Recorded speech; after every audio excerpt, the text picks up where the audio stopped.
On the feast of Our Lady of Guadalupe, Thursday, December 12th, 2024, I called into Catholic Answers to ask them 3 questions.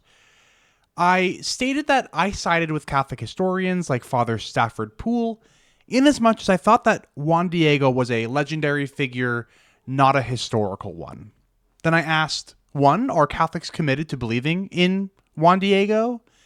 If they are, 2, do you find it troubling that the Catholic Church canonized somebody who either did not exist, or if he did exist, the evidence is so poor that respected historians disagree? And number 3, or do I just have it all wrong and the historicity is actually much better than I think that it is? The full stream where I called in is linked in the description down below, but for the sake of the introduction to this video, which this video is going to be pretty long, I'm only going to play the select responses from Tim Staples regarding whether or not Catholics are obligated to believe that St. Juan Diego existed as a real historical person. Tim answered as follows. Tim said that Catholics do have to believe that Juan Diego was a real historical person. Yes, the canonization of a saint is an infallible act of the Pope. And so, yes, it is infallibly certain that Juan Diego was a real person and he is really in heaven and we can really pray to him and he will hear and answer our prayers. Tim said that the historicity is well established. The existence of Juan Diego is simply an historical fact. It's a historical fact like many, many other historical facts that we all accept. And then he recommended a book to me. Before you go, have you read Father Jose Luis Guerrero's book? No, I have not. Okay, I highly recommend you read. I think you will love it. It's called Our Lady of Guadalupe, A New Interpretation of the Story, Apparitions and Image. And again, by Father Jose Luis Guerrero. We ended our conversation by saying that we would talk again, but this time in a 1-hour session. And we did have that 1-hour-long session on February 3rd, 2025, but you will never see it.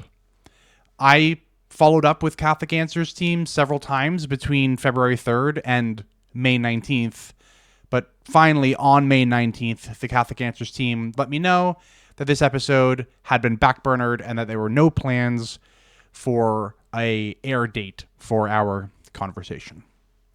Now, I do not think that this episode will never air because I owned Tim Staples with facts and logic or anything of the sort. Instead, Tim spent the first 50 minutes of our 1-hour conversation doing his opening statement, half of which was about the various miraculous properties of the tilma, which I don't think has anything to do with Juan Diego's historicity. We did wind up going for about 1 hour and 20 minutes, but it still wasn't much of a conversation as much as it was a sermon by Tim with me being the live audience. I think that's why it's not going to air. The footage just wasn't usable. Oh well, the video that you're about to watch now contains the notes that I had for my call with Tim, most of which I never actually got to with Tim anyway when we spoke. So I hope you enjoy. Let's do it.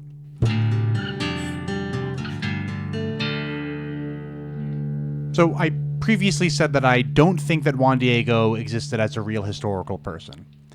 Tim Staples recommended this book to me by Father Jose Luis Guerrero. So let's see what Father Guerrero says about the evidence for St. Juan Diego. Well, to start with, this is a little bit of an odd book recommendation because this book is clearly not academic. This book is only 64 pages. I can actually kind of scroll through the whole book fairly quickly. That's it. There, boom, that's the whole book. And it's 64 pages in its print form according to Amazon. And it starts off by kind of just assuming that like you're already on board with everything.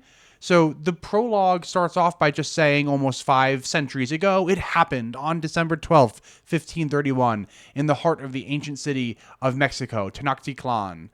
And so, and then it keeps on going. But importantly, still in the prologue, right under here in this section, it says, "We are fortunate to have a written account of the events of December 12th, 1531, in a work titled Nican Mopohua, by Antonio Valeriano. This book does include cute other little details, such as the fact that Our Lady refers to Juan Diego as Juan Sin and Juan Diegotzin, a reverential word that today's Mexicans express as a diminutive form. So like Our Lady essentially calls Juan Diego like Little Juani or something like that, which is cute. And so it's nice that this is a book that give you a glimpse into the original Aztec language that was used there, but this is not a scholarly book. Anyway, Father Guerrero repeats the claim that this story, the Nican Mopohua, was written by Antonio Valeriano. In this section of the book, Father Guerrero writes that the reference that he left his house heading towards, and I can't pronounce the name of that town, but that shows us that this text was written in that town. And this confirms that the author was Antonio Valeriano, a student teacher and rector at the Colegio de Santa Cruz, established at that town. So, according to Father Guerrero, this is great evidence that the Nican Mopohua was indeed written by Antonio Valeriano. So, who was this Antonio Valeriano? Antonio Valeriano was a native Mexican Aztec scholar. He was born in 1521 and died in 1605. As a reminder, the Juan Diego story is supposedly something that took place in 1531. So Valeriano was alive. He would have been 10 years old when the event happened.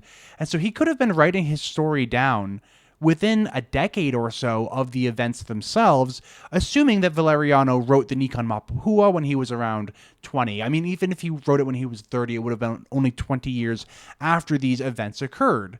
And so, you know, if Valeriano really did write the Nican Mopohua, then this seems like it's pretty good evidence that the Nican Mopohua is a real historical account of something that really did happen. And if that is the case, then why would we doubt that Juan Diego is a real historical person? Well, I don't think that Antonio Valeriano wrote the Nican Mopohua. I don't think it was written until 40 years after Valeriano died. So, who do I think wrote it? To answer that question, I am going to be leaning on three scholars, one of whom is Father Stafford Poole, who I mention a lot on this channel, and the others are Lisa Sousa and James Lockhart. This is the story of Guadalupe. I couldn't find an e-copy of this anywhere, so I had to go buy a physical copy. But anyway, on page 47, which is right here, if you want to pause the screen or something, you can read page 47 yourself. But on page 47, the three scholars here, Sousa, Poole, and Lockhart, say, "We are prepared to assert that by all indications, Lasso de la Vega took a large part in the composition of the Nahuatl texts in all sections of the work, but we cannot say with certainty whether he had collaborators or not." So that's the view that I take. I believe that the person who wrote the Nican Mopohua is this Luis Lasso de la Vega. And I believe that he wrote it in 1649. Why do I believe this? Well, it's simple, really. That's when it was published. And Luis Lasso de la Vega claims to be its author. In 1649, Luis Lasso de la Vega published the Huei tlamahuicoltica, or the Great Event. The Nican Mopohua is just one chapter in the Huei tlamahuicoltica. Okay, so I know that I'm butchering the pronunciations, but just bear with me. So what this book is so this much of it is scholarly work on the Huei tlamahuicoltica. The rest of it is the Huei tlamahuicoltica. The rest of it, this. And you can see here that what this book is on this side, you'll see that this is written in Aztec, in Nahuatl. On this side, it's an English translation. So right here, you can see that this book is called the Huei tlamahuicoltica, which just means like the Great Event. So that's what this book is. And so here we are, the Huei tlamahuicoltica, and then it has like a preface, which we're going to get to in a second. But you just skip a few pages, then you wind up getting to what is essentially the first like real chapter of the book. And look at what the first chapter of the book is. Here it is recounted, or Nican Mopohua. This is the Nican Mopohua right here. And it's just essentially the first chapter of the Huei tlamahuicoltica. So the way that people talk about these two works as if there's something totally different, to me is just very, it's confused, because these two things are the same work. And guess what? On page 55, we can very clearly see where the author of this whole book, which again, the whole book is called the Huei tlamahuicoltica, he writes this kind of preface right here, and he dedicates this book to the Blessed Virgin Mary. So he says, "O Heavenly Queen, ever Virgin, you are the precious, revered Mother of God, although I'm unworthy that your church," so on and so forth. So he says, like, I'm not worthy to write this down, but I'm going to write it down anyway. And then he winds up ending his little introduction here by signing it. Bachelor Luis Lasso de la Vega. De la Vega is claiming that he wrote this whole thing. And like, yes, did he have people fluent in Nahuatl probably helping him? Yeah, probably. That would have been standard for the time. But he claims to be the author of this book, and I don't know, I just kind of take him at his word for it. Luis Lasso de la Vega signed his name here at the bottom of this page. And immediately after the section where Luis Lasso de la Vega is clearly claiming to be the author, he launches into the story. So here is his signature on the bottom of like the intro. And then if you just flip to the next page, there's the Nican Mopohua. So, I mean, I don't know how much more clear it gets. Remember that Antonio Valeriano died in 1605. If the Nican Mopohua wasn't printed until over 40 years after the death of Antonio Valeriano, then like, why does anybody say that Antonio Valeriano is the author? In the 1680s, Criollo writers, and Criollos are Spaniards born in the New World. So Criollo writers like Becerra Francisco de Florencia, and Carlos de Sigüenza y Góngora, who I'm just going to refer to as Carlos from now on because his name is too long. They started writing about the origins of these two accounts written in the 1940s, both the 1949 account by Luis Lasso de la Vega and the 1948 account by Miguel Sanchez, which I have not spoken about yet, but I will. Just be patient. And these writers, Tonco, De Florencia, and Carlos, they all seemed like they were looking for the origin of these Guadalupe stories. Where did Luis Lasso de la Vega get his account? And by the way, a lot of this is going to come from Father Poole's book, Our Lady of Guadalupe, The Origins and Sources of a Mexican National Symbol. I'm going to page 174. And here on page 174, and I realize you probably can't read this, so let me just zoom in here. Right here on page 174, Father Poole quotes Carlos, who, again, was writing, this was from 1689. And Carlos says the original in Mexican is in the handwriting of Don Antonio Valeriano, an Indian, who is its true author. Okay.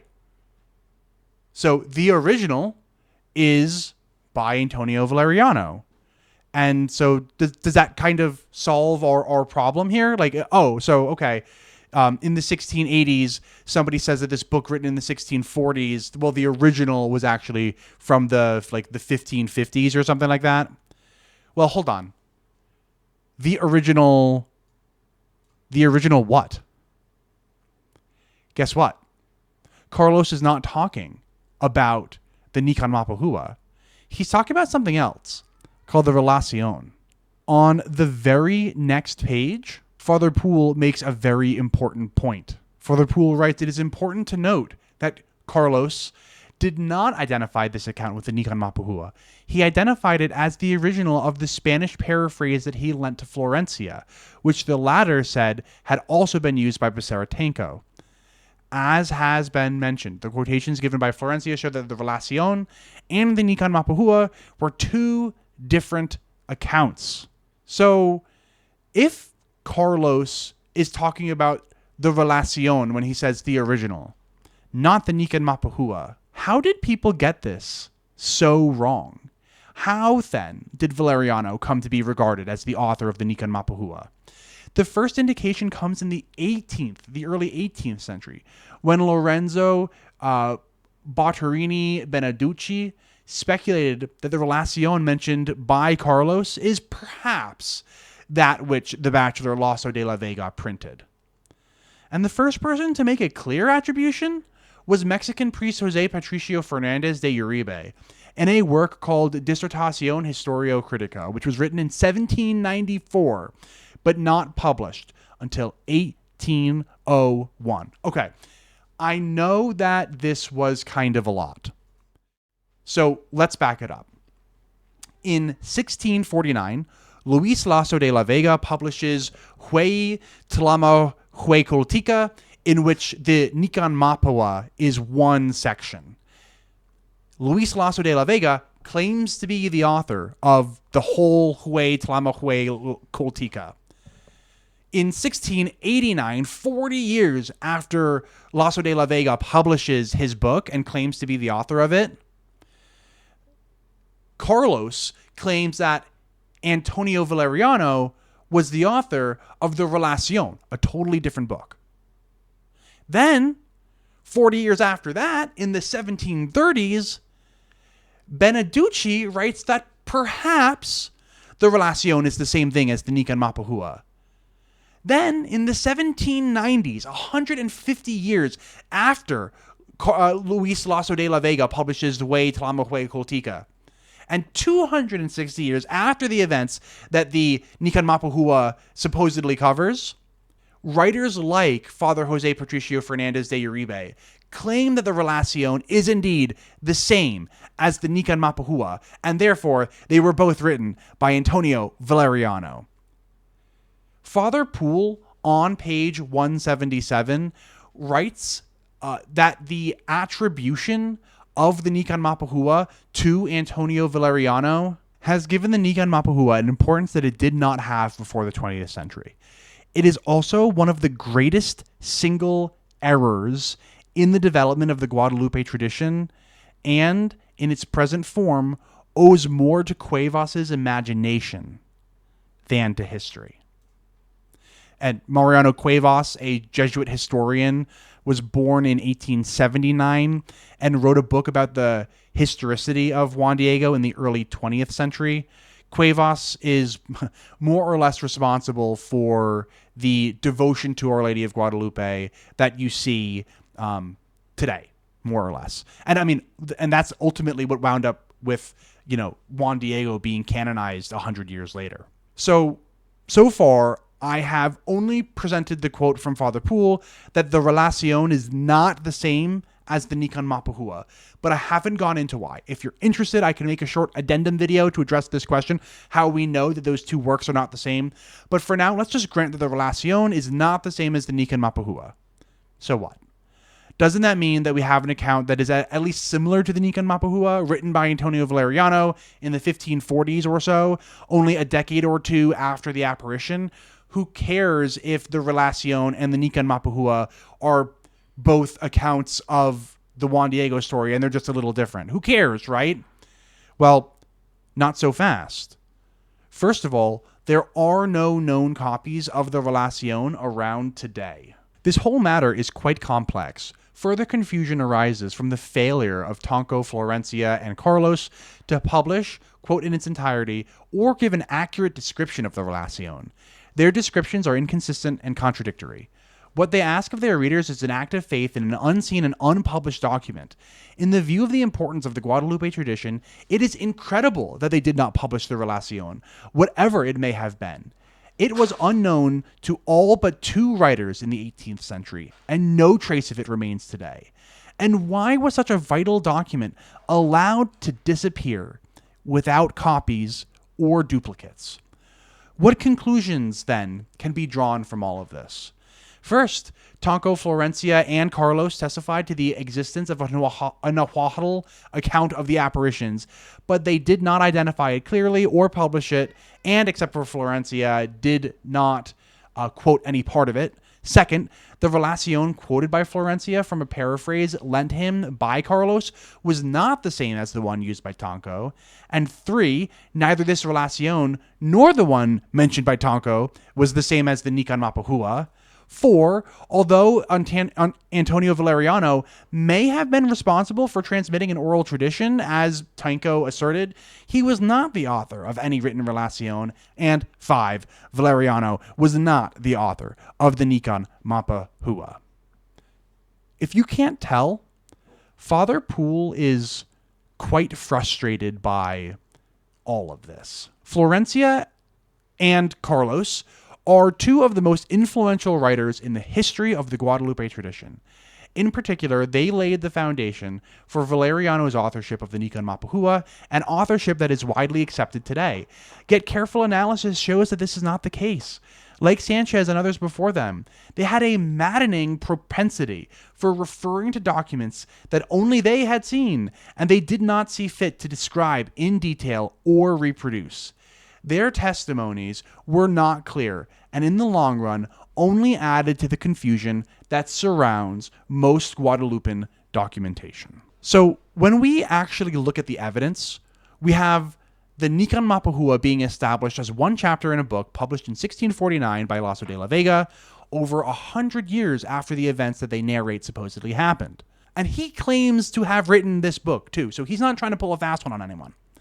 And then 100 years later, do what seems to me to be a clear mix-up in documents. 18th century historians started to say that 17th century historians were saying that Valeriano was actually the author of the Nican Mopohua, when in reality the 17th century historians weren't even saying that. Hopefully all of this was able to demonstrate that the Nican Mopohua was indeed written in 1649 by Luis Lasso de la Vega, not in the 1540s or 1550s by Antonio Valeriano. If this is true, this is equivalent to going from thinking that the Gospel of John was written in 50 AD by an eyewitness to it being written closer to 100 AD by people who never met Jesus of Nazareth. Like this is a big blow to the historicity case. But it is at this point that I should mention that thing that I said that I would return to. They started writing about the origins of these two accounts written in the 1940s, both the 1949 account by Luis Lasso de la Vega and the 1948 account by Miguel Sanchez, which I have not spoken about yet, but I will. Just be patient. Luis Lasso de la Vega's 1649 account, his chapter in the Huei tlamahuicoltica, the Nican Mopohua, is not the oldest surviving account of the Juan Diego story and the Our Lady of Guadalupe story. Miguel Sanchez, not Luis Lasso de la Vega, published the first written account about the Guadalupe story.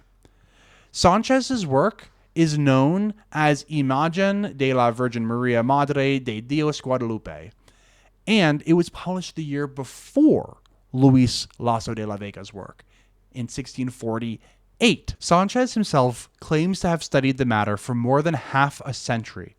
In a sworn declaration before representatives of the cathedral chapter in 1666, he stated that for more than 50 years in these parts, he has had individual notices, both remote and proximate, of the tradition and apparition of the Most Holy Virgin of Guadalupe. Yet in an introduction to his book, entitled Fundamento de la Historia, The Foundation of History, he admitted that there were no written records. With determination, eagerness, and diligence, I, Sanchez, looked for documents and writings that dealt with the holy image and its miracle. I did not find them, although I went through the archives where they could have been kept. I learned that through the accident of time and the events that there were had been lost. I appealed to the providential curiosity of the elders, in which I found some sufficient for the truth.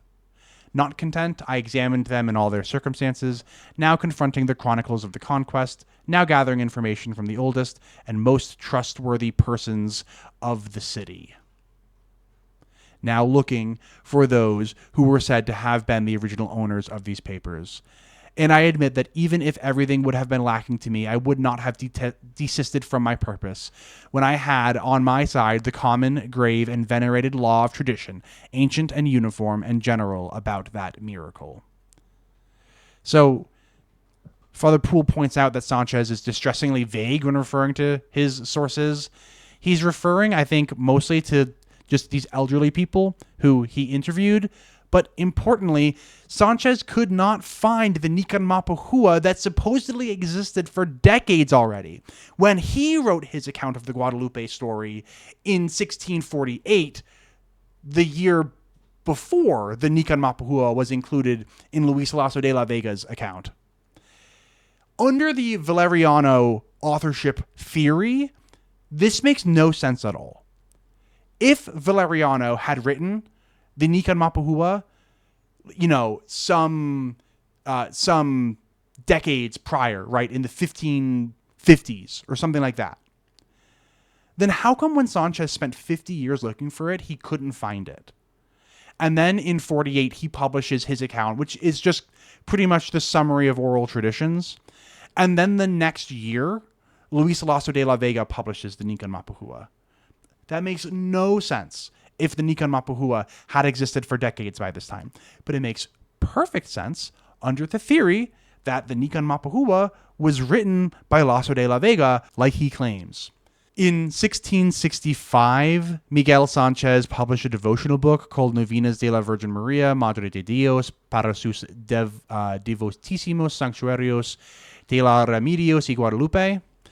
The censor for this book was a certain Dr. Antonio de Lara Mogravejo, who wrote in his letter of approval, and this comes from page 115, having brought to light the rare and mysterious apparition, it was a pledge of his obligation to arouse new fervor with this book in the devotion of the faithful when he introduced it to their notice.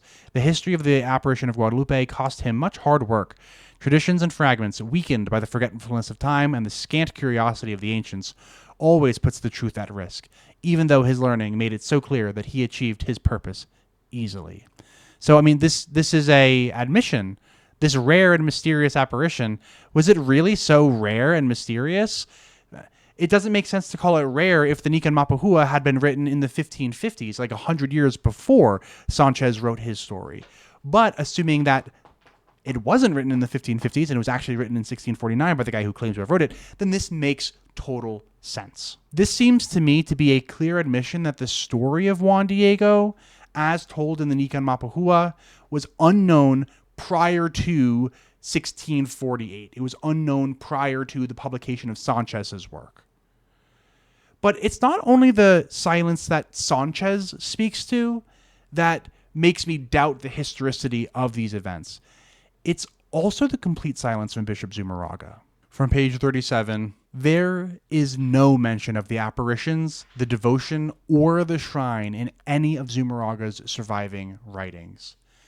The absence of references in his correspondence may be attributed, and is often asserted, to the fact that not all of it has survived.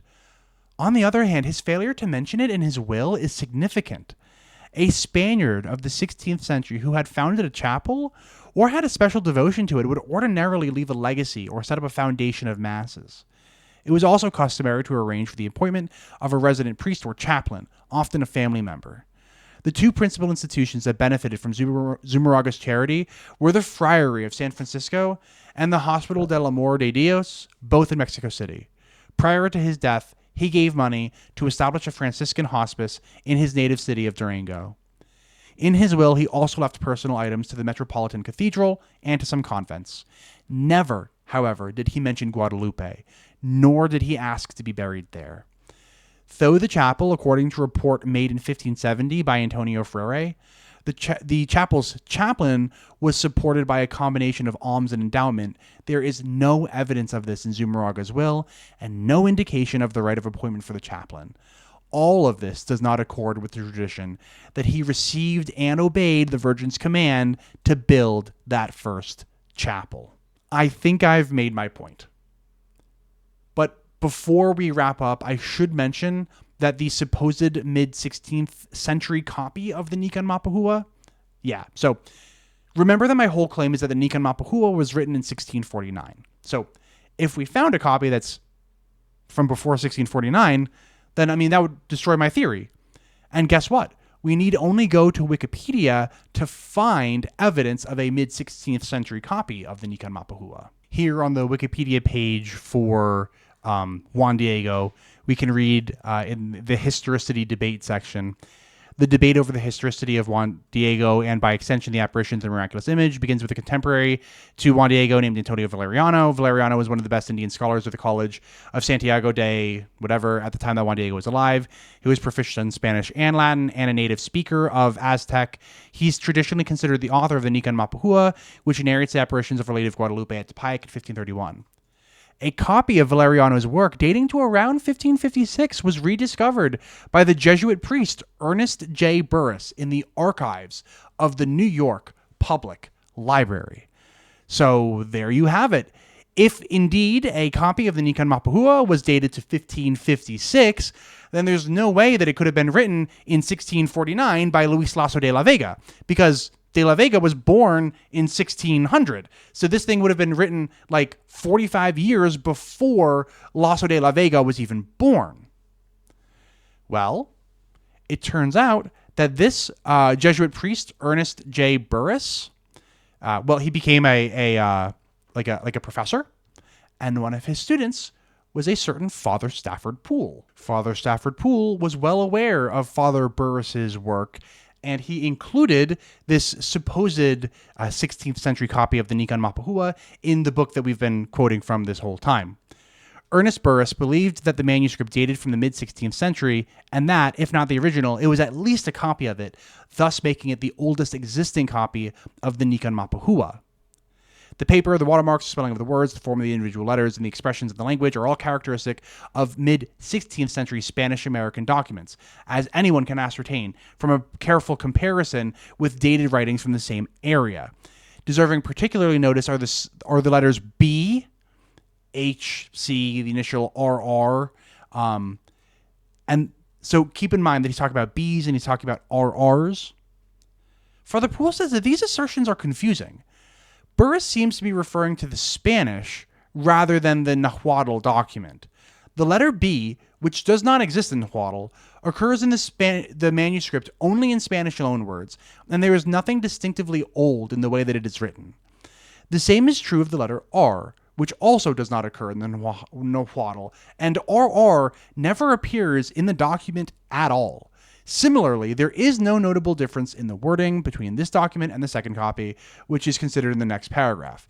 Attempts to date this document prior to Lasso de la Vega's publication rest on frail evidence and are impossible to reconcile with the total silence of authors and commentators prior to 1648. Okay, I think that I should wrap up this video here. I think that I've demonstrated that the Nican Mopohua was not written only a decade or two after the apparition of Juan Diego, of the apparition of Our Lady to Juan Diego at Tepayac by a contemporary of Juan Diego. Instead, it was written by Luis Lasso de la Vega in 1649, who based a large portion of his work on Miguel Sanchez's account, which was written only a year prior, and prior to that account being written, nobody knew anything about Juan Diego, least of all his contemporaries like Bishop Zumarraga. This should be a serious, though not fatal, blow to those who want to hold to the historicity of Juan Diego. Now, I say not fatal because people do point to evidences outside of the Nican Mopohua. People will point to the will of Cajalalticlan, these words, man, which some historicists state to 1559, but Father Poole dates to the 17th or 18th century. The 16th century of Juan Diego is summarized well here. I'll link it in the description down below in case you'd like to read them. But Father Poole responds to pretty much all of these points a decade before this book was written in chapter 11 of his book. So yeah, if you really want me to do a deep dive into the non-Nican Mopohua evidence, then we can certainly do so in the next video. But this video is long enough as is. Thanks for bearing with me in a long and rather complicated video, but I wanted to put all the notes that I had put together for my conversation with Catholic Answers to use in some way. So it's too bad that you guys will never see that discussion that I had with Tim Staples. But at least you got to see my notes in a probably more organized form than it would have been on that show anyway. Thanks again for hanging out, and I'll see you next time.